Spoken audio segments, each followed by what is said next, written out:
Hola, bienvenidos a su canal de testimonio. ¿Estás listo? Bueno, comenzamos.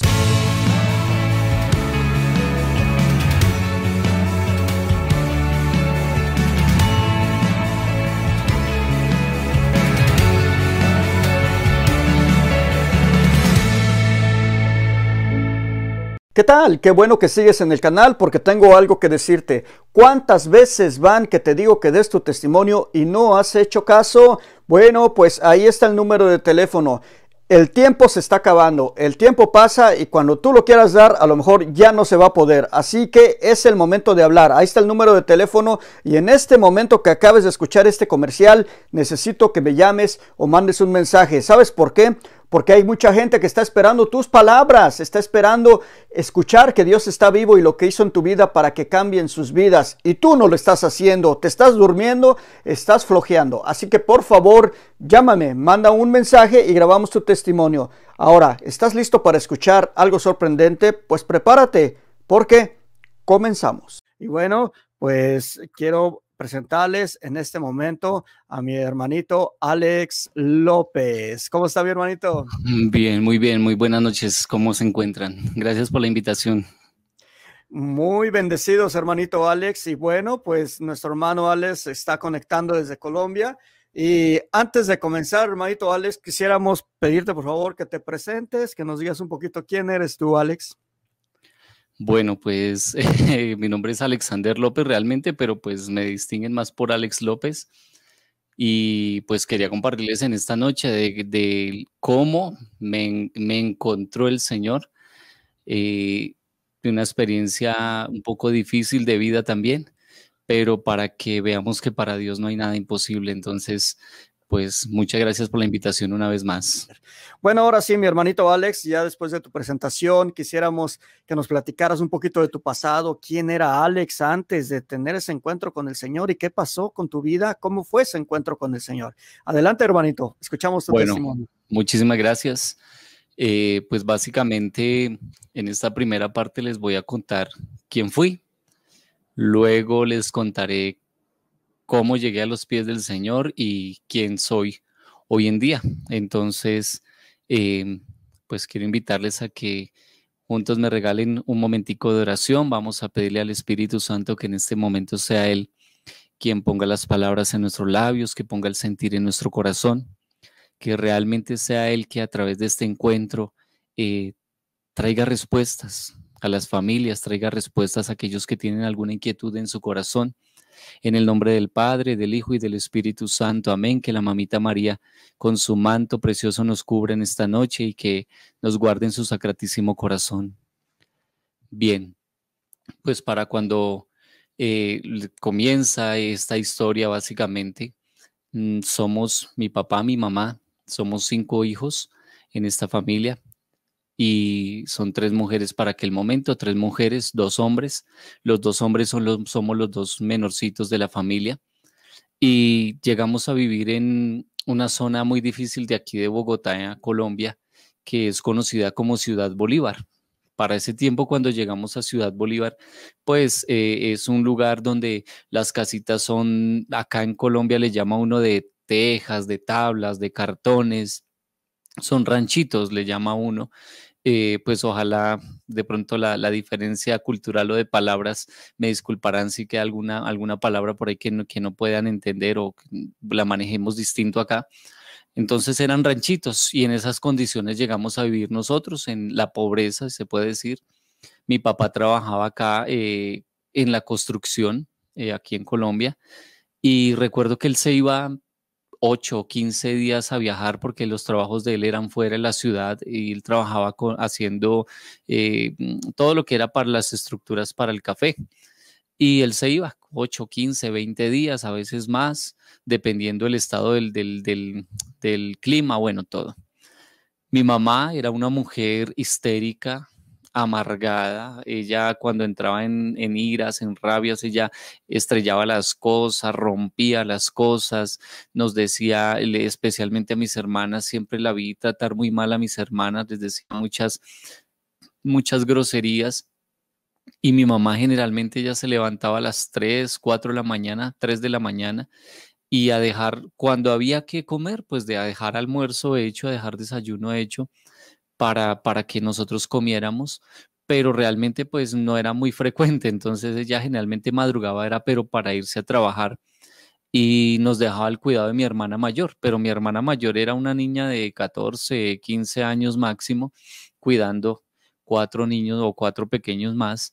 Entonces, por ende, nosotros nos creamos prácticamente solos, porque mi mamá se iba a trabajar a la madrugada, ella iba a trabajar en casas de familia, arreglando casas, y pues ella llegaba en la noche cansadísima, estresada, llegaba a pegarle a mis hermanas muchas veces. Bueno, esa era la cotidianidad de nosotros. Por ende, pues papá y mamá no estaban muy presentes. Mi papá, recuerdo que él muchas veces cuando llegaba de viajar, él llegaba era directamente a las tiendas, o sea, a tomar, donde vendían el alcohol, y él llegaba a tomar. Y muchas veces él llegaba, tomaba hasta la noche, llegaba a la casa ya muy prendido pues en el trago, muy alcoholizado, y al otro día lo mismo, se levantaba temprano. Por ejemplo, si él llegaba un sábado en la tarde, bebía toda la tarde, llegaba alcoholizado en la noche, el domingo temprano nuevamente se levantaba y se iba nuevamente para la calle a beber. Y esa era la vida, o sea, mi papá estaba, pero realmente ausente, no tenía mucha relación con nosotros. Y pues tampoco era que fuera un tipo pues agresivo, tirano, no, pues digo que en el proceso pues cometió errores, pero no era tampoco un tipo que uno dijera violento o algo así, aunque pues ahorita les contaré algo muy particular que nos pasó con él en algún momento. Ese era mi contexto de vida. Pues un niño con vacíos, con carencias, muchas veces teníamos que salir a pedir comida porque no teníamos que comer, andábamos todo el día, mi hermano y yo generalmente como nos llevamos un añito de diferencia, para ese momento, pues nosotros andábamos todo el día por la calle, llenos de tierra, sucios, groserísimos. Nosotros de 10 palabras, 9 y media eran groserías, o sea, éramos totalmente rebeldes, no tolerábamos que nadie nos dijera nada y pues ya la gente ni nos decía nada porque no había de pronto quien nos controlara o a quien darle quejas de que hacíamos mal las cosas. Entonces uno va creciendo en esa rebeldía y haciendo, como decimos acá en Colombia, haciendo lo que uno quiere, y pues eso con el tiempo empieza a traer unas consecuencias. Ya cuando entro al colegio, pues obviamente uno va falto de carácter, falto de amor, con vacíos, uno quiere encajar en algún lado, caerle bien a alguien, y en ese proceso pues uno comete errores, un niño, un adolescente. Entonces uno quiere encajar en algún lado, comienzo en algún momento a escuchar la música porque pues me di cuenta de que la música era como la forma de encajar. Entonces estaba el rap. Recuerdo que en algún momento escuché el rap, pero realmente no me gustó. Me di cuenta que esa música no era para mí y seguí en esa exploración que hace uno de adolescente hasta que llegué al rock, rock en español.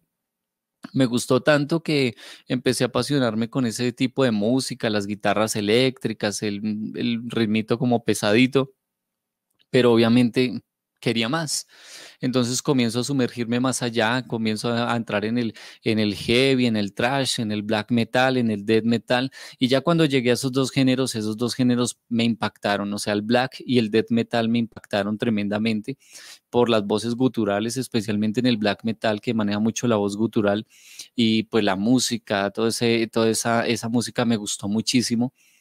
Y recuerdo que en un principio fue eso, un gusto por la música, pero con el tiempo pues yo dije, bueno, voy a ver qué es lo que estoy escuchando, y comencé a traducir esas letras.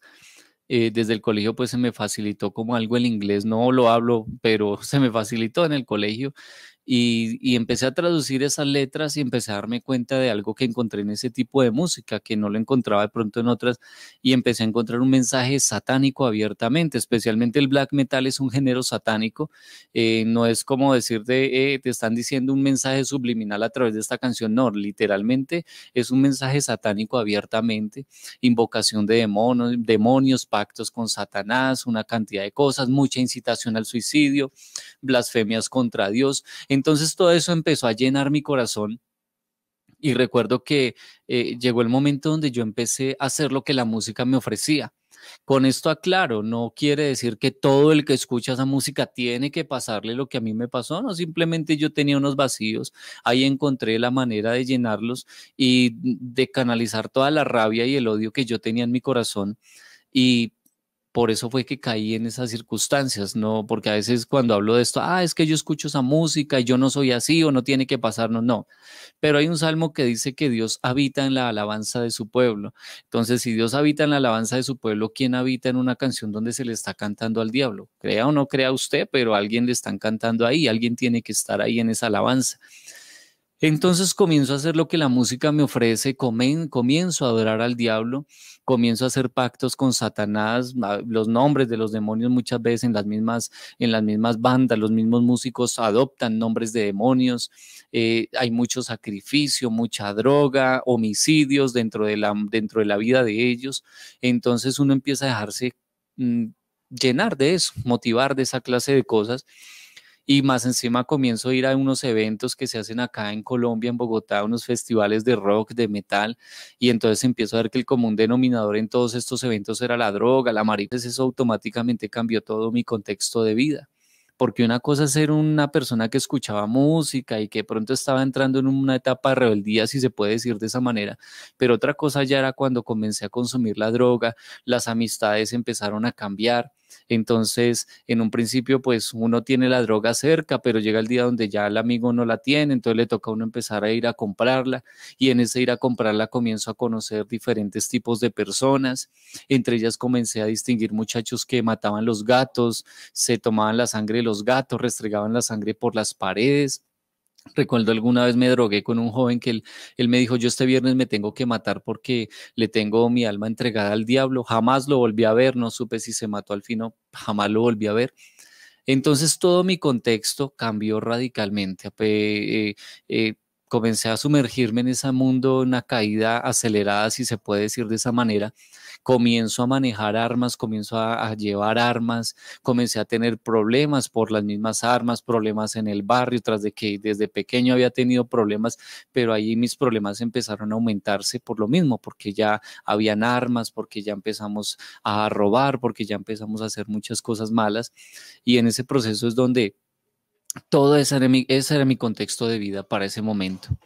Recuerdo, yo les iba a aclarar eso, que mi papá, pues aunque él nunca fue una persona que todo el tiempo fue violento y agresivo, pero yo digo que como todos los seres humanos cometemos errores y él cometió uno, que fue que una vez golpeó a mi mamá tan fuerte que con el cabo de una pica es lo que aquí en Colombia se utiliza para escarbar la tierra, es como un asadón, algo así, con un gancho, y se utiliza para remover la tierra. El cabo es un palo grueso que sostiene ese gancho de metal, esa barra de metal. Y con ese cabo mi papá le partió la pierna a mi mamá en una golpiza. Te recuerdo que mi papá nos encerró a mis hermanas, a mi hermano, nos dejó encerrados en un cuarto atrás y mi mamá duró un buen rato tendida afuera en un corredorcito que había en la casa, pues obviamente para ese momento ya la casa se estaba construyendo, ya no era ese rancho, pues ya veníamos mejorando las condiciones de vida. Entonces a nosotros eso nos traumatizó, a mis hermanas, a mi hermano, a mí, eso nos traumatizó, éramos unos niños pequeños, pero eso se grabó en nuestro corazón que recuerdo que cuando yo ya empecé a consumir droga y empecé a llegar en esas alcoholizadas y en esas drogadas que yo me pegaba, yo llegaba y le decía a mi papá, pero venga ahora sí viejo, no sé cuántas, venga a ver, nos damos como varones, cómo era que le pegaba a mi mamá cuando yo era un niño, no sé qué, y lo trataba mal. Y le mandaba golpes, de hecho en uno de esos le alcancé a pegar a mi mamá algunas veces cuando yo era a pegarle a mi papá. Recuerdo que mi papá alguna vez cuando yo llegué así, al otro día le esperó que me pasara el efecto del trago, de la droga, y él subió él fue a mi cuarto y me pidió perdón, me dijo pues que había sido un error que él había cometido, que por favor lo perdonara. Recuerdo que sí, yo le dije yo lo perdono, pero eso que se dice de dientes para afuera, pero realmente en el corazón hay un resentimiento que no se va a sacar con solo decir yo lo perdono. Y sin embargo, pues seguir repitiendo eso una y otra vez. Ese era mi contexto. Recuerdo que cómo me encontré con Dios, perdón. Yo les decía que em, empecé a enfermarme, perdón, estaba diciendo, les quería contar esa parte, comencé a enfermarme y entonces yo decía que era como consecuencia de que yo consumía mucha droga. Entonces, como yo consumía tanta droga y casi no comía porque yo llegué al punto de que si mi mamá no me dejaba la comida fuera en una mesita, yo no comía con tal de no verla o no ver a mi familia. O sea, yo totalmente me aparté, me encerré en un cuarto oscuro, yo salía era solo en las noches a divagar, a andar vueltas, dar vueltas por ahí, a hacer males con los amigos, de todo, pero yo en el día mantenía era encerrado, solamente salía a drogarme y volvía y me encerraba. Y, y totalmente viviendo en la misma casa, pero totalmente alejado de todo contacto con mi familia, odiaba a mis padres profundamente. Y recuerdo que me empecé a enfermar, entonces yo decía, pues debe ser por lo que consumo tanta droga, pero y casi no comía, entonces pues traté de comer, pero ya sí, o sea, el organismo no me asimilaba, vomitaba, bueno, una cantidad de cosas, y duré como con eso ahí y el orgullo de uno que uno dice, no, yo no voy a pedir ayuda, yo no voy a decir nada, pero tanto me puse enfermo que recuerdo que un día llegué a la casa y le dije, mamá, estoy muy enfermo, pero con ese desprecio que yo les hablaba. Y recuerdo que mi mamá ese día me dijo, ¿qué tiene, mijo? Entonces yo le conté y me dijo, venga, recuéstese acá. Recuerdo que ella me hizo recostar en la cama. Me dijo, voy a prepararle un caldito y ya le mando a traer unas pastas para que se tome. Y estando yo ahí recostado, en ese momento me llegó un pensamiento, una palabra, una pregunta. Y fue, ¿usted por qué se está portando así si su familia nunca ha sido mala con usted? Esa pregunta me movió las bases tremendamente. Uno piensa muchas cosas. Yo sé que ese pensamiento no fue porque sí, ni fue mío. O sea, desde ya empezó a moverse la mano de Dios en ese instante. La pregunta hasta parece ilógica, porque pues de pronto yo les digo a ustedes todo lo que vivimos en mi familia y para que de pronto me digan su familia nunca ha sido mala con usted, pues uno diría, eso no tiene sentido. Pero realmente en ese instante cuando me hicieron esa pregunta me dejaron ver, estando ahí acostado, no fue, no les voy a decir fue una visión, no, simplemente empecé a pensar o a reflexionar en ese momento en la vida de mis papás. Y yo dije, pues, analicé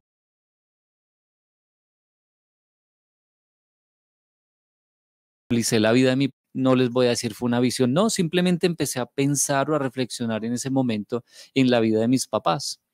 Y yo dije, pues, analicé la vida de mi papá estando ahí acostado y dije, oiga, pero mi papá es alcohólico porque mis abuelos son alcohólicos, mis tíos alcohólicos, toda la familia de mi papá alcohólicos. Entonces yo dije, pues por obvias razones, es lo que él recibió, es de lo que él está dando. Mi abuelo era un tipo machista que le dio mala vida a mi abuelita, le dio muy mala vida a mi papá, supremamente agresivo, lo trató muy mal. De hecho, mi papá no era ni la sombra de lo que había sido mi abuelito. Entonces entendí de que mi papá no era así porque él quisiera, ni siquiera tuvo estudio, o sea, estudió pero muy poco. Él daba lo que la vida le había dado. Yo recuerdo que nosotros llegábamos a las reuniones familiares donde mis abuelos y allá uno llegaba y le decía a mi abuelita, le decía, uno tome mi hijo el santo sorbo y de una vez le iban dando uno los sorbitos de cerveza siendo un niño. Y pues vaya que ahí lo están preparando uno para el alcoholismo y uno no se da cuenta de esas cosas. Entonces entendí que mi papá para él el alcohol era lo más normal porque se crió en ese mundo. La violencia, todo el trato que de cierto modo él daba era porque era lo que él había recibido. Él no era así porque él quisiera hacerlo. Era lo que la vida le había dado y pues lamentablemente estaba devolviendo algo de lo que él había recibido. Mi mamá, pues la analicé estando, vuelvo y le digo, estando ahí acostado y dije, pues mi mamá, ¿cómo no va a andar amargada sabiendo que muchas veces tiene que irse a trabajar y dejar 5 muchachos, 5 niños acá aguantando hambre?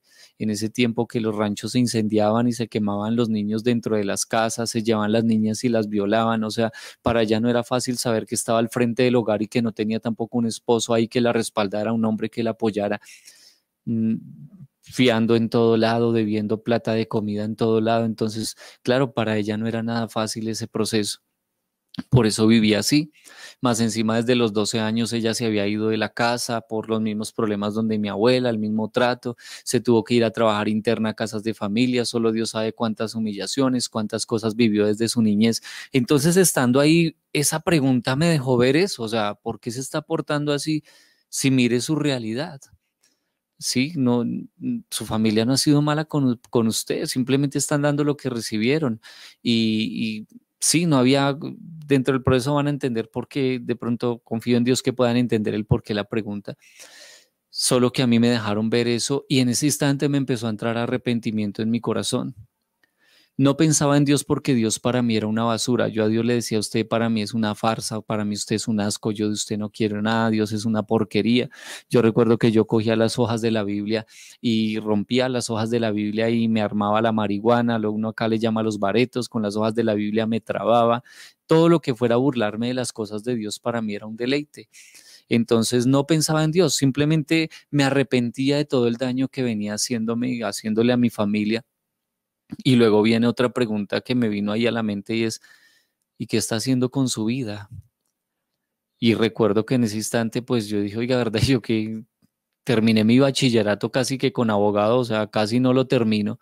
Y recuerdo que en ese momento no estaba haciendo nada, o sea, me encerré en un cuarto oscuro, no quise estudiar, no quise hacer nada más, o sea, nada. A ver pasar la vida y perder el tiempo consumiendo droga y haciendo males, o sea, me di cuenta que no, estaba perdiendo mi tiempo, perdiendo mi vida y empecé a arrepentirme y empecé a llorar. En ese momento sentí unas ganas de llorar, perdón, pero recuerdo que yo me levanté de esa cama y le dije, mamá, no quiero hablar con nadie y me bajé a mi cuarto y me encerré y pues mi mamá sabía que si yo no quería hablar, no quería hablar.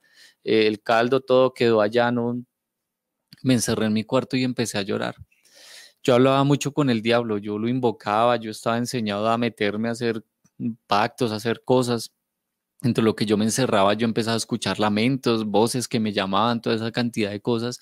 Y pues para mí era lo más normal encerrarme y ponerme a hablar con él. Entonces yo empecé a llorar, pero yo le decía al diablo, yo no sigo más en esto.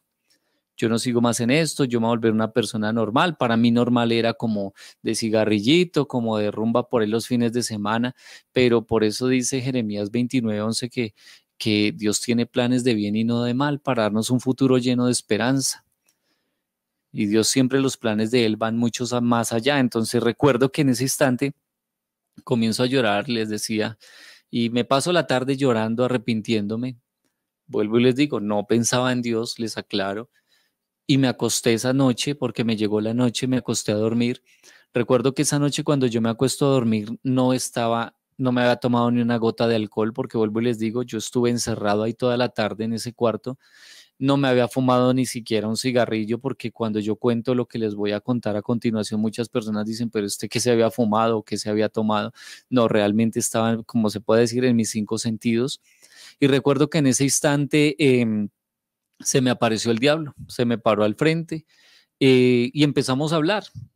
Dice la palabra de Dios que él puede utilizar muchas imágenes, incluso se puede disfrazar de ángel de luz para confundir a los mismos hijos de Dios. Entonces, en ese momento él no se me apareció con cachos y cola, no, se me paró un hombre decente, no tenía afán. Uno le ve que él no tiene afán de nada, crean lo que él no tiene afán, y uno lo ve con una tranquilidad, una decencia.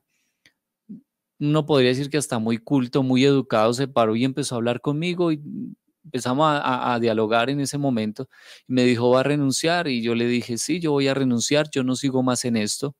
Y en ese momento, entonces él me dijo, dentro de todas las cosas que hablamos, pero que sí, principalmente yo recuerdo esta parte que les cuento, o sea, cuando me preguntó que iba a renunciar y cuando me dijo, vamos a dar una vuelta, porque literalmente así me dijo, vamos a dar una vuelta aquí en Colombia, salir a caminar, uno le dice a alguien, vamos a dar una vuelta, es salir a caminar, salir a ver algo, bueno. Entonces recuerdo que me dijo, vamos a dar una vuelta, entonces yo le dije, pues bueno, salimos de la casa, pero entonces aquí ya lo que les cuento a ustedes es totalmente un plano espiritual. No salimos, no salió este cuerpo, no. Esto es un plano espiritual el que ya les hablo. Obviamente sé que si hay un psicólogo, un psiquiatra, van a decir, van a tener su explicación, pero realmente lo que a mí me pasó, aclaro, mi intención no convencer a nadie, no estoy aquí, simplemente aclaro, o sea, porque podrán pensar entonces que yo estoy aquí buscando algo, no. Realmente les cuento lo que me pasó, dijo Pablo, tome lo que le sirva, examínelo todo y retenga lo bueno. Entonces salimos de la casa y me llevó a un lugar acá en Bogotá que se llamaba El Cartucho. Yo sé que de pronto ustedes tuvieron la oportunidad de ver fue un escándalo casi que mundial, podría decir uno, cuando apareció lo del Bronx acá en Bogotá, lo del Bronx, eso donde mataban la gente, los picaban, había ácido para derretir los cuerpos, tenían perros para despedazar la gente, era un lugar donde vendían drogas, era una cuadra y pues había de todo, había homicidios, había prostitución, había de todo, allá habían unos lugares que se llamaban, o le llaman acá en Colombia, le llaman las ollas. Las ollas es una casa donde venden, donde únicamente se dedican es al expendio de droga. Y ahí las personas entran, consumen, comen, duermen, todo lo pueden hacer ahí mientras puedan pagar su vicio, ahí pueden estar tranquilos. Y entonces el Bronx comenzó en el Cartucho, sino que el Cartucho aquí en Bogotá construyeron un parque, arreglaron esa zona, entonces lo sacaron del Cartucho y ellos se fueron unas cuadritas más para abajo y fue lo que se conocía como el Bronx, pero eso comenzó arriba en el Cartucho.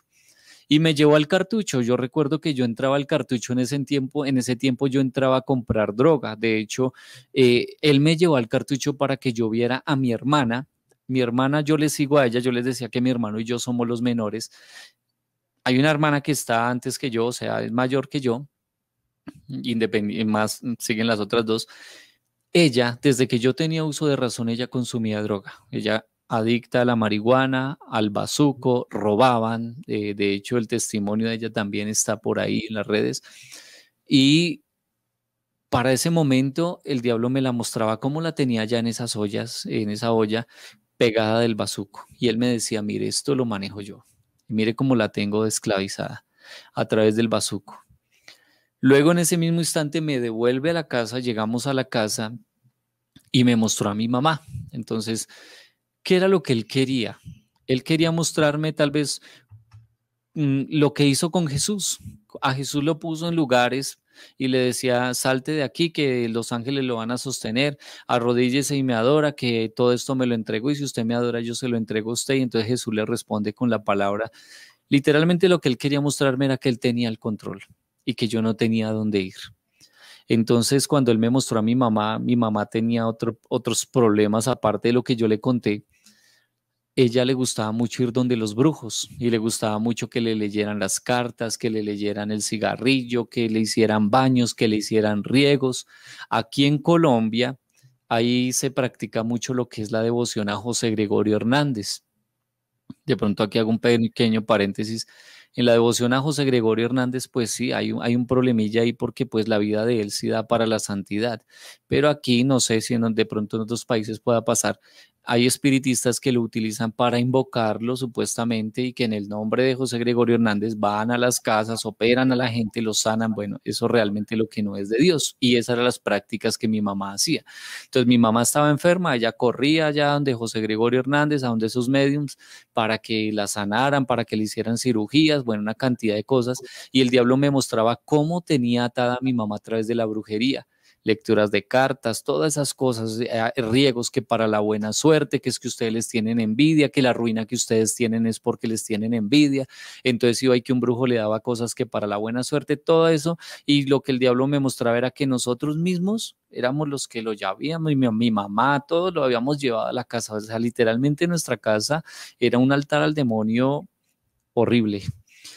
Luego me muestra mi papá, aparte del alcoholismo, lo mismo. Mi papá le gustaba también ir donde los brujos, él también traía inciensos, cosas. Recuerdo que algunas veces hasta yo mismo le ayudaba a quemar esos inciensos que eso olía horrible, a regar esas aguas de colores y todo eso era como abrir puertas. Perdóneme que lo hable tan claro, pero la verdad era abrir puertas y meter demonios en la casa. O sea, lo que usted le ofrecen para prosperidad y usted lo riega, lo que hace es abrir puertas y lleve demonios a la casa.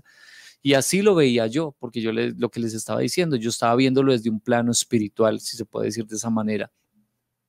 Y lo último que era como la cereza sobre el pastel, o sea, me decía, mi papá y mi mamá vivían en unión libre y ellos duraron 35 años viviendo en unión libre y a ellos no les gustaba que se les hablara del matrimonio, o sea, hablarle a ellos del matrimonio era ofenderlos.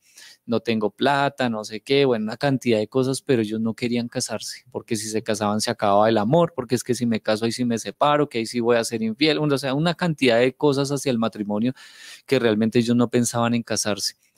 Entonces, literalmente el diablo me mostró que yo no tenía dónde ir porque toda nuestra casa, toda nuestra familia estaba entregada al diablo, o sea, todo, todo, todo. Yo mismo estaba haciendo pactos, yo mismo lo estaba adorando en la casa, entonces realmente no tenía dónde ir, o sea, yo quedé, y vuelvo y les digo, Dios para mí no importaba. Y se me para este tipo al frente, me muestra todo el poder que tiene, toda la autoridad que le hemos dado a nuestra familia, pues realmente yo quedé desarmado. Entonces en ese momento fue donde él me dijo, vamos a hacer un sacrificio, eso que va a renunciar, hagamos un sacrificio. ¿Qué fue lo curioso? El satanismo va por niveles y va por etapas. O sea, eso no es que cualquiera invoca al diablo y ya él vino y le dio favores, no. Eso va por procesos. Entonces yo entré en unos procesos donde uno también ayuna, donde uno también ora, donde uno también hace procesos de oración y entonces a uno se le revela el demonio que a uno lo va a poseer, porque es que en el caminar de Dios dice la palabra de Dios que es el Espíritu Santo el que lo hace todo en todos. Por el mismo espíritu, unos expulsan demonios, otros sanan enfermos, otros oran en lenguas, unos profetizan, otros predican, otros enseñan, pero es el mismo Espíritu Santo el que lo hace todo. Mientras que en el satanismo no funciona igual. El demonio realmente no es omnipresente, ni puede estar metido en todas las personas. Entonces hay demonios con los que él trabaja o con los que se usan para trabajar en la gente. Entonces uno tiene que orar para que se le revele qué espíritu lo va a poseer. Entonces, en ese proceso viene la revelación de ese espíritu y en ese proceso le piden a unos sacrificios para que entre a hacer una posesión diabólica. Una cosa es la opresión diabólica y otra cosa es una posesión diabólica. En la opresión diabólica, generalmente las personas ven que los molestan, los asustan, les quitan cosas, incluso hasta los tocan, les jalan los pies. Bueno, eso son opresiones, tienen sueños feos, algo se les monta encima, eso son opresiones.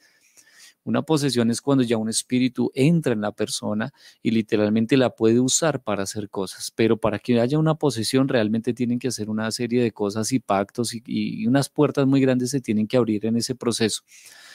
Entonces, ¿qué pasaba? Yo tenía que matar el gato de la casa, era un requisito que a mí me pedían para que hubiera la posesión y hacer una serie de cosas con el gato. Y recuerdo que en ese momento, pues hasta ese momento yo había intentado varias veces matar el gato de la casa, pero nunca había podido. Entonces recuerdo que en ese momento yo dije, bueno, pues por fin vamos a matar el gato. Cuando él me dijo vamos a hacer un sacrificio, yo dije, bueno, pues por fin vamos a matar el gato. Pero recuerdo que en ese instante no fue así. O sea, cuando yo le dije, listo, hagamos el sacrificio, en ese momento yo me vi en mi cama, estaba acostado, cruzado de pies y de brazos así, totalmente rígido. Yo abrí mis ojos, trataba de gritar, trataba de moverme y no podía, o sea, estaba totalmente paralizado ahí. Y en ese momento se paró alguien junto a mi cama, o sea, se paró este demonio con un cuchillo grandísimo y yo dije, este man me va a matar. Eso es cuestión de segundos que pasa esto que yo le cuento. Cuando yo vi que esa mano bajaba a matarme, realmente fue cuando yo sentí que alguien se paró aquí en la cabecera de mi cama, o sea, vuelvo y le repito, yo estaba acostado, alguien se paró acá, jamás vi quién fue, solo sentí que alguien se paró ahí y esa persona que se paró ahí pegó un grito fuerte y gritó Dios. Cuando esta persona llamó a Dios, ahí mismo el demonio y sí se rebeló, o sea, se puso furioso, a mí me trató mal, a esa persona le refutó por qué lo defienden si ustedes saben quién es él y se fue. En ese mismo instante yo, no sé, yo me sentí libre, me pude sentar. Cuando yo me senté, lo único que yo, por inercia o por reacción, no sé, lo único que yo dije, ¿y ahora yo qué hago? Esa misma voz que me dijo, perdón, esa voz que llamó a Dios, me dijo, confiésese y comulgue. Cuando yo dije, ¿y ahora yo qué hago? Porque yo lo pregunté en voz alta, jamás miré hacia atrás, solamente yo pregunté, ¿ahora yo qué hago? La misma voz me dijo, confiésese y comulgue. Realmente no era tan fácil porque yo hablaba muy mal de los sacerdotes. Yo que me iba a confesar con un man que es más pecador que yo. Sí, yo sí soy, si eran, bueno, yo utilizaba una cantidad de palabras despectivas para los sacerdotes, o sea, yo me veía en todo plan menos humillándomele a pedirle perdón a Dios y menos a través de un cura, o sea, eso no cabía en la cabeza de una persona inteligente, pues, pero realmente en ese instante, desde ese momento que me sucedió eso, yo empecé a experimentar un vacío grandísimo. Yo iba y me drogaba, yo iba y me sentaba con mis mismos amigos allá en un muro, en una esquina que era donde pasábamos perdiendo el tiempo días enteros. A veces cuando empezamos con lo de la parte del vicio, yo a veces me duraba días enteros ahí sentados, echando vicio, perdiendo el tiempo. Y recuerdo que salía, ya no me sentía igual, era un vacío tan grande. Me sentaba a veces, ya traté como de acercarme a la familia a raíz de esa circunstancia, pero lo mismo me sentía solo, vacío todo el tiempo. Y yo decía, esto mañana me pasa, no, realmente cada día aumentaba y aumentaba, hasta que llegó el momento en que yo no aguanté más y dije, me voy a matar y empecé a pensarlo cómo me mataba. Y recuerdo que un día otra vez empecé a listar todo, me iba a ahorcar. Y en ese instante que me iba a ahorcar, volví a escuchar la voz que me dijo, vaya a la iglesia, confiésese. Y yo recuerdo que en ese instante pues yo hice un trato con la voz y le dije, listo, yo me confieso, pero si no pasa nada, yo vengo y me mato. Y me fui para la iglesia. Recuerdo que ese día llegué, padre, quiero confesarme. Nos sentamos, empezamos a hablar, pero literalmente yo me sentí en ese instante como a este lado escuchaba a una persona que me trataba mal, me decía muchas groserías, me decía no se confiese, no se humille, no sé qué, y me decían groserías, palabras ofensivas. Y a este lado escuchaba a una persona que simplemente con una calma y una tranquilidad me decía, siga, siga. Una voz firme, pero muy tranquila me decía, siga. Y yo la escuchaba que me decía, siga, y yo seguía hablando. Y en ese instante, cuando yo empiezo, sigo la confesión, en un momento sentí que algo se empezó a coger aquí en mi estómago, se me recogió y sentí un nudo que subió y de un momento a otro estallé a llorar. Nunca en mi vida había llorado tanto como lloré ese día en aquella confesión. Recuerdo que el padre me absolvió, se fue, o sea, no fue pues que uno dijera algo extraordinario, un regaño, no. Pero ¿sabes qué fue lo bonito? Que en el momento en que yo pisé de la iglesia a la calle, yo la demora fue haber salido y cerrado la puerta de la sacristía donde me estaba confesando que daba a la calle. En ese instante yo sentí una paz tan grande, mira, yo duré días metiendo perdón, bazuco no, metiendo perica, metiendo marihuana, tomando trago, revolviendo tragos en desórdenes de toda clase, pero realmente jamás me sentí tan alegre, tan pleno como me sentí ese día después de esa confesión. Mira, desde ese día jamás volví a meter marihuana, desde ese día jamás volví a coger un cigarrillo, de hecho le cogí fobia al olor del cigarrillo. Entonces, de ahí fue donde tuve ese encuentro real con Dios, lo tuve fue a través de la confesión. Era un gozo tan grande que uno no ve a la gente con maldad, uno anda con una tranquilidad y una plenitud tan grande que yo dije, esto no lo quiero perder. O sea, a buen entendedor, pocas palabras. Y yo dije, si aquí está Dios, aquí yo quiero estar. Desde entonces empecé a ir a misa todos los días. Sería mentiroso si les dijera, uy, vivo con ese gozo. No, obviamente fue un pedacito de cielo que el Señor me dio ese día para enamorarme. Obviamente hubo otros momentos donde lo experimenté, pero realmente eso fue mis inicios o fue la forma como el Señor llegó a mi vida. De ahí para allá, pues obviamente ya viene el proceso de la conversión, porque todo esto hasta ahí fue un llamado, pero viene el proceso en el que uno tiene que darle la respuesta a Dios, porque yo he sabido de muchas personas que han tenido experiencias muy similares a la mía, experiencias sobrenaturales, pero realmente en el proceso de la respuesta es donde muchos nos quedamos. Ay, sí, eso me pasó hace mucho tiempo, pero ya, o sea, y viene el proceso en el que uno tiene que dar respuesta a Dios. Y en esa respuesta, pues yo tuve que empezar a negarme, porque eso no era tan fácil de decir, ah, ya se confesó y comulgó y el diablo ya lo dejó en paz. No, realmente no fue así de fácil. El diablo pelea y pelea con toda por uno. Entonces, recuerdo que yo entendí que yo ya no podía estar afuera buscando el ambiente que yo buscaba o en el que yo andaba, ya no podía juntarme con las mismas personas. ¿Por qué? Porque era el ambiente que a mí me dañaba. Entonces, sin culparlos a ellos ni decir que son mal del diablo o algo así, no, pero el ambiente me dañaba. Entonces yo entendí que allá no podía estar. Me encierro en mi cuarto nuevamente, pero ya me encerré, fue en esa búsqueda de Dios, pero recuerdo que allá todo me llegó, todo lo que yo buscaba en la calle, todo me llegó allá, me lo puso en bandeja, me puso mujeres, me puso las mismas drogas, me puso las armas, me puso todo, me lo ponían así, pero así como en bandeja, decimos acá en Colombia, que es fácil, mejor dicho. Pero por misericordia de Dios todo, o sea, el Señor no me dejó caer, no me dejó seguir nuevamente esa senda.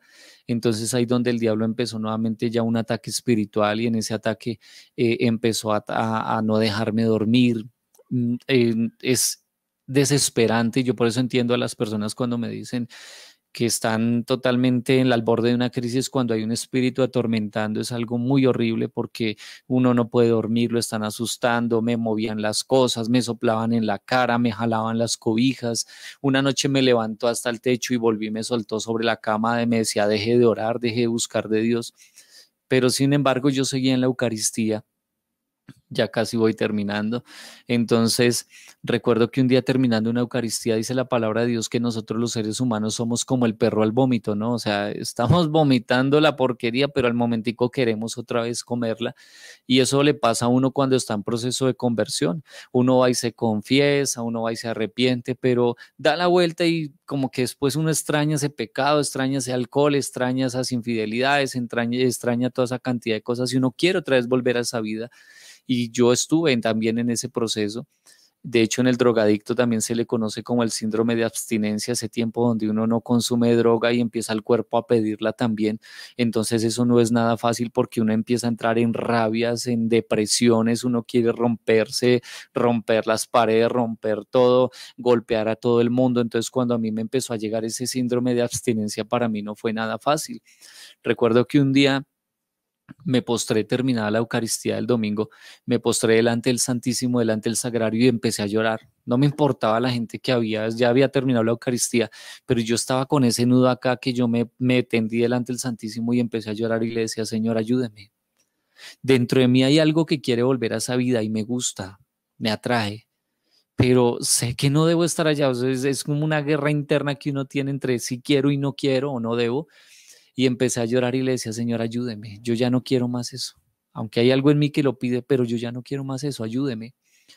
Y en ese instante, estando yo ahí llorando, se me acercó una abuelita, una ancianita, y me dijo, ¿usted por qué llora? Entonces yo medio le conté mi experiencia, lo que venía viviendo, y me dijo, usted está sufriendo es por nada, eso haga el rosario todos los días. Y yo, uy, el rosario, no, yo no me veía en plan de estar haciendo rosario todos los días, yo decía, no, el rosario es por allá para las abuelitas, o para los novenarios, o para los difuntos, pero yo haciendo un rosario por nada, ya en ese plan no me veía. Pero un sábado recuerdo que me atacó tan fuerte ese deseo de consumir, ese deseo de todo ese vicio, de todas esas cosas, todo ese odio, todo eso que yo tenía ahí, porque hasta el momento, aunque el Señor me había perdonado, todavía no había iniciado un proceso de romper, de renunciar, todavía no había iniciado ese proceso.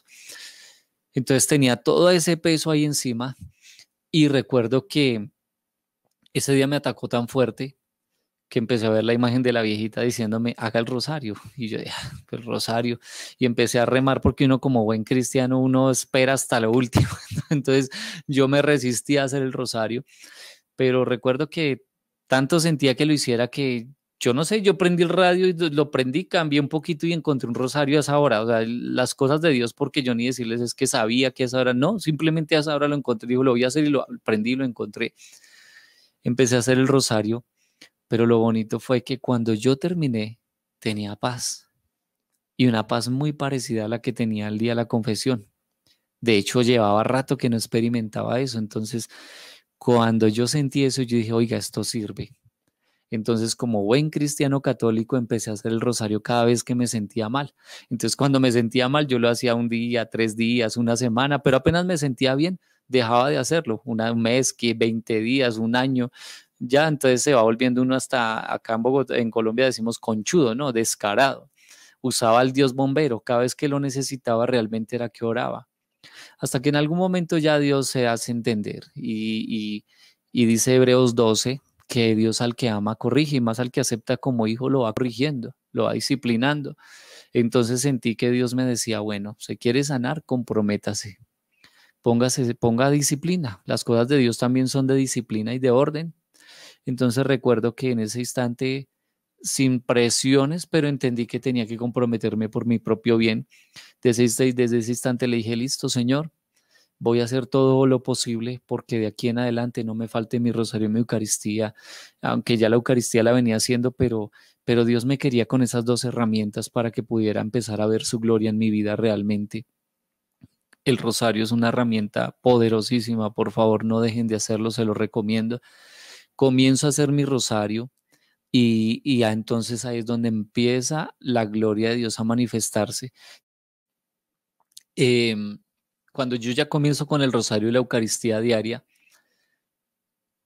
recuerdo que ya empezó a abrirse las puertas en las comunidades, en los grupos de oración, porque es que créanme que a veces el mismo diablo nos frena para que nosotros podamos llegar a los lugares donde vamos a recibir la bendición. Entonces recuerdo que empecé a llegar a las comunidades, empecé ya en los grupos de oración y a veces yo llegaba tarde de la noche a la casa y recuerdo que muchas veces al llegar escuchaba a unos niños llorando. Yo no les había contado algo, es que no habla y a veces se le olvidan las cositas. Mi hermana, la que yo les cuento que ella consumía vicio, que estuvo interna en el cartucho, ella tenía 3 niños, o tiene 3 niños, 3 hijos, 2 niñas y el niño. Para ese momento la chiquitina medio gateaba, la medianita medio se sostenía para caminar y el niño, pero son así en escalerita, o sea, seguiditos, pequeños, para ese tiempo. Y recuerdo que ella se fue y se los dejó botaditos a mi mamá, o sea, literalmente ella por el vicio se los abandonó a mi mamá. De hecho, la niña, la última cuando la llevó, fue porque ella estaba sentada en una calle metiendo vicio, metiendo bazuco con la niña en los brazos y en ese instante llegó un tipo con una pistola y la iba a matar. Le puso la pistola en la cabeza y la iba a matar. Pero en algún momento ella dice que obviamente pues ella lloró y le suplicó que no la matara. Pero el tipo dice que en algún momento le dijo, mire, si yo mañana vengo y la encuentro metiendo vicio aquí otra vez con esa niña, yo la mato. Porque el tipo lo que le ofendió fue que ella estuviera consumiendo vicio con la niña ahí, pues obviamente. Entonces ella, por no dejar su vicio, fue y le dijo a mi mamá que le cuidara a la niña y nunca más volvió por ella y siguió consumiendo vicio ahí donde estaba. Cuando yo llegaba en las noches, escuchaba a los niños llorando. Pues ya la casa era una casa de 2 pisos, yo tenía abajo el primer piso, un cuarto, y yo subía. Pues claro, los niños, como mis papás madrugaban a trabajar, entonces, ¿qué hacían? Pues los mandaban, los acostaban a dormir, pero los niños a veces se quedaban jugando. Al quedarse jugando, muchas veces yo llegué y encontré la chiquitina, la más pequeñita, se dormía, incluso era debajo de la cama, por allá se quedaba dormidita, o a veces estaban los tres llorando y me decían, tío, mi mamá, ¿cuándo vuelve? Perdóneme que me quebrante y no lloro de tristeza, sino que esto es lo que a mí me sorprende lo que Dios hace. Y recuerdo que yo los consolaba, no lloraba delante de ellos. Yo les decía tranquilos que su mamita va a volver. No lloraba. Delante de ellos yo les decía, su mamá va a volver. Y recuerdo que a la hora que fuera, 10, 11 de la noche, 1 de la madrugada, yo cogía mi rosario. Yo lo que siempre cogí fue mi rosario. Y me arrodillaba y le decía, Señor, cambia a mi hermana. No porque yo se lo pido, sino por estos niños que la necesitan. Y le suplicaba a ella, a la Virgencita, que cambiara a mi hermana. Vuelvo y les digo, yo le decía, Señor, no porque yo se lo pido, esos niños la necesitan. Y algo que yo aprendí también desde el principio fue la guerra espiritual. Yo siempre desde que comencé este caminar, mucha guerra espiritual. Entonces yo en el nombre de Jesús reprendía ese espíritu de droga. O sea, yo le decía, Señor, sánela, pero a la misma vez en el nombre de Jesús voy reprendiendo ese espíritu de droga y la libero a mi hermana y la desato de esa droga en el nombre de Jesús. Y hacía mucha guerra espiritual.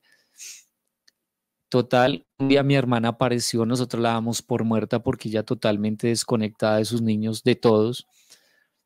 Un día apareció y lo curioso fue que ella llegó y de una vez llegó fue a hablar conmigo, habiendo más personas en la casa, pero ella literalmente llegó a hablar conmigo. Ella no sabía ni qué me había pasado, ni quién era yo en ese momento. Con mi hermana, literalmente mi hermana, mi hermano y yo, o sea, los tres, nos sentábamos a consumir vicio los tres. Entrábamos los tres a comprar vicio, o sea, éramos en ese sentido, estuvimos un tiempo unidos por esa parte, pero para ese momento mi hermana estaba tan metida en eso que ella totalmente se la dábamos por muerta.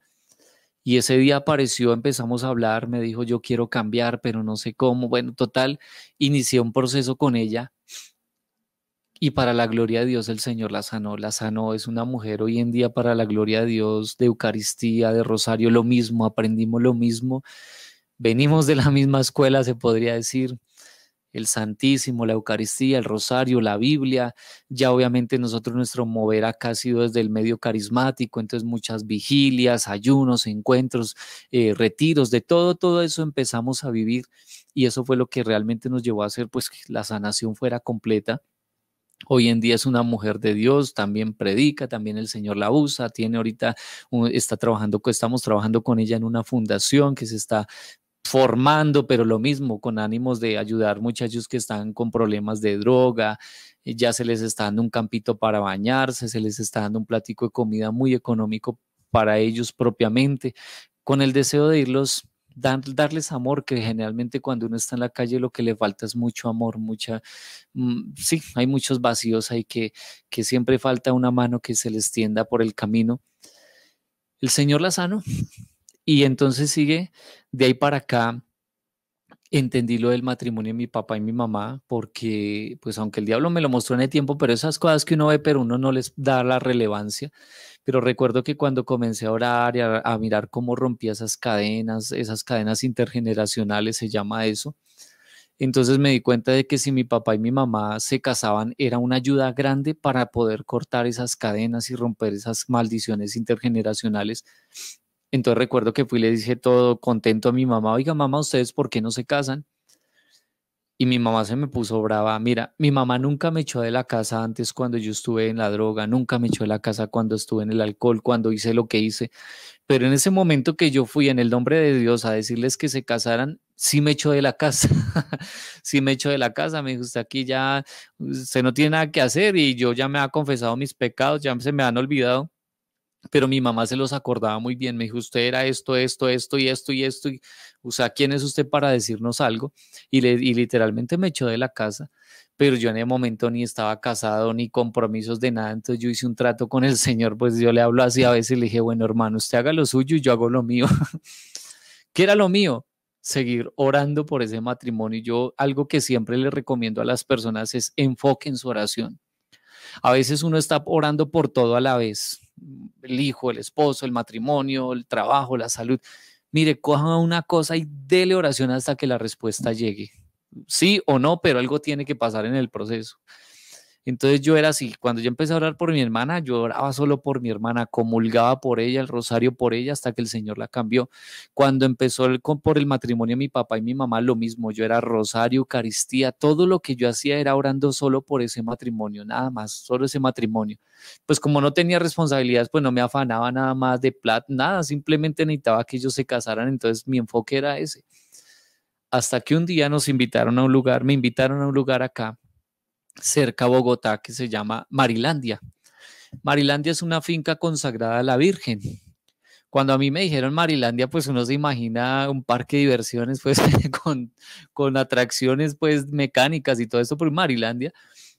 Y fuimos a Marilandia cuando yo me llevo la sorpresa, no, pues es una tierra consagrada a la Virgen, han habido muchos milagros, conversiones, de hecho yo sé que si alguno ha escuchado el cantante Felipe Gómez, el cantante católico, de hecho la conversión de él también se dio falla en Marilandia, y así sanaciones de toda una cantidad de cosas han ocurrido allí, y entre ellas el milagro que les cuento a continuación. Entonces a mí me invitaron a Marilandia y recuerdo que fuimos con dos amigos más, o sea, íbamos tres personas, llegamos y eso pues estaba lloviendo ese día, típico santuario mariano, llueve y hay barro, entonces pues ese día pues a mí no es que me hubiera captado pues la super, no, pues, y uno no ve la grandeza de Dios en las cosas sencillas, obviamente. Entonces, pues para mí no fue la gran cosa, o sea, yo dije, pues ya hicimos un rosario ahí delante de la imagen de la Virgen con mis amigos, hicimos un rosario y nos vinimos, sin pena ni gloria, o sea, uno no ve lo que Dios está haciendo.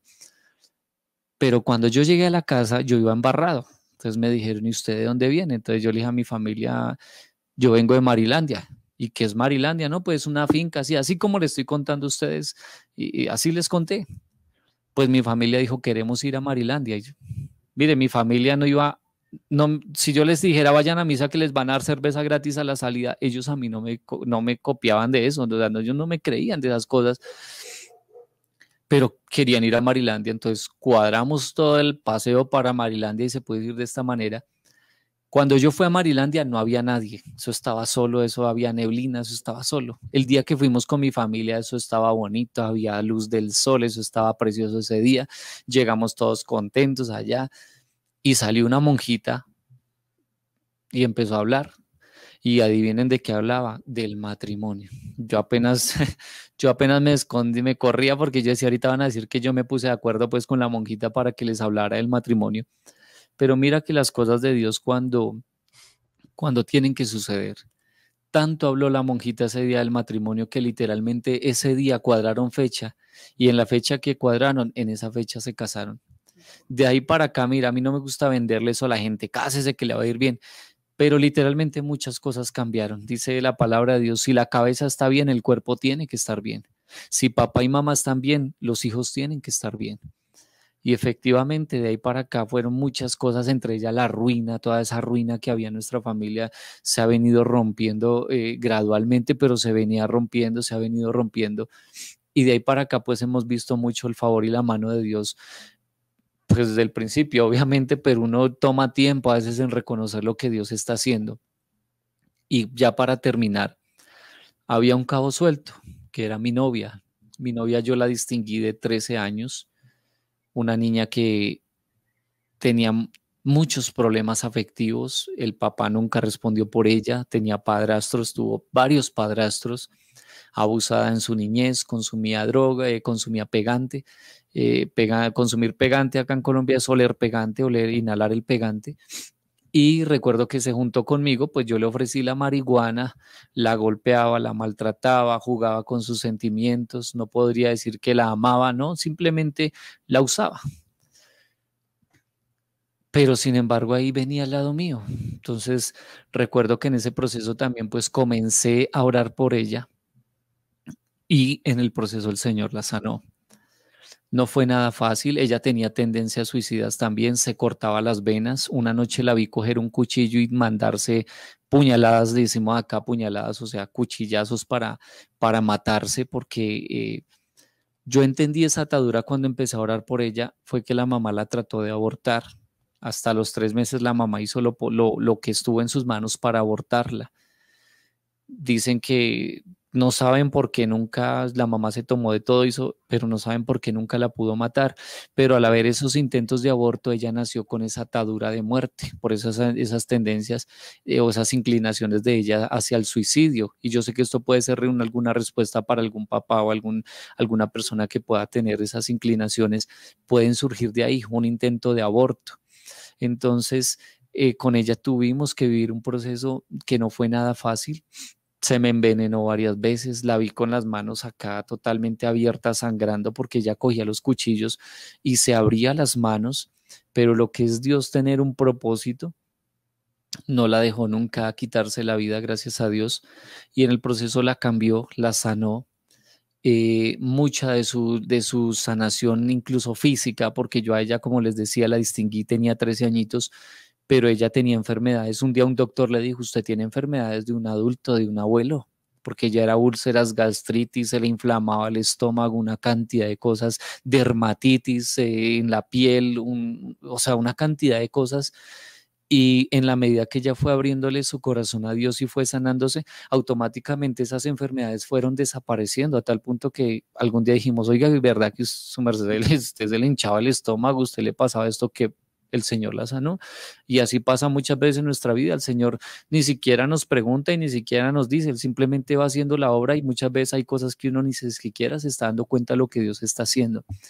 Nos casamos, llevamos 16 años de casados, más 6 años que duramos de novios, tenemos 3 hijos y pues, ¿qué les puedo decir? Somos un matrimonio común y corriente, tenemos alegrías, tenemos tristezas, pero aprendimos algo en el proceso. Sin Dios no podemos. Y eso es lo que de pronto nos ha marcado la diferencia. Eso es lo que soy hoy en día. En el proceso, pues Dios empezó a darnos sueños también, a cumplir muchos de nuestros deseos, entre ellos pues siempre me gustó la música, siempre quise aprender a hacer música y en el proceso pues Dios empezó a darme la gracia de empezar a cumplir ese anhelo. Ahí estamos en ese proceso, estudiándolo, aprendiéndolo, cada día buscando mejorarlo. Nos dedicamos hoy en día esto es lo que hacemos música para el Señor, trabajamos dentro del medio carismático, trabajamos con la Iglesia Católica y ese es el medio donde nos desenvolvemos. Este es nuestro caminar. También vamos, a veces nos invitan a algunas comunidades a dar el testimonio, te llevamos la palabra, todo eso es parte del caminar, porque pues como les decía, aprendimos que sin Dios no se puede, que sin Dios no podemos